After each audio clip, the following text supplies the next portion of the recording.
RCB ಅಭಿಮಾನಿಗಳು ಬಲಿ. ವಿರಾಟ್ ಕೊಹ್ಲಿ ಮೇಲೂ ದಾಖಲಾಯಿತು ದೂರು. ಕಬ್ಬನ್ ಪಾರ್ಕ್ ಪೊಲೀಸ್ ಠಾಣೆಗೆ ಕಂಪ್ಲೇಂಟ್.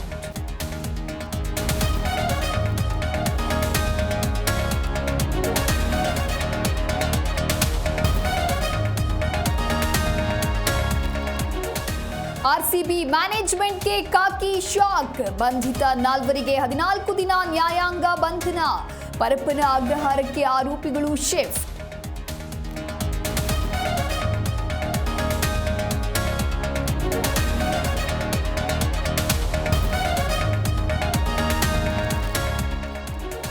ಮಡೆನೂರು ಮನು ವಿರುದ್ಧದ ಅತ್ಯಾಚಾರ ಪ್ರಕರಣ. ಆರೋಪಿಗೆ ಜಾಮೀನು ಮಂಜೂರು. ಇದು ಪರಪ್ಪನ ಅಗ್ರಹಾರ ಜೈಲಿನಿಂದ ರಿಲೀಸ್.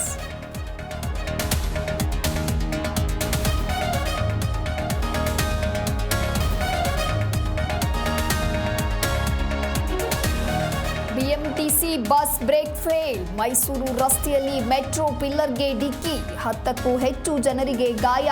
ಚಾಲಕನ ಸ್ಥಿತಿ ಗಂಭೀರ.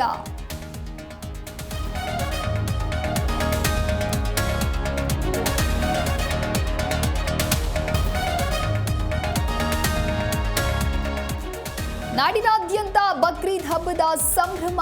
ಕೆಲ ಹೊತ್ತಲ್ಲೇ ಈದ್ಗಾ ಮೈದಾನದಲ್ಲಿ ಸಾಮೂಹಿಕ ಪ್ರಾರ್ಥನೆ.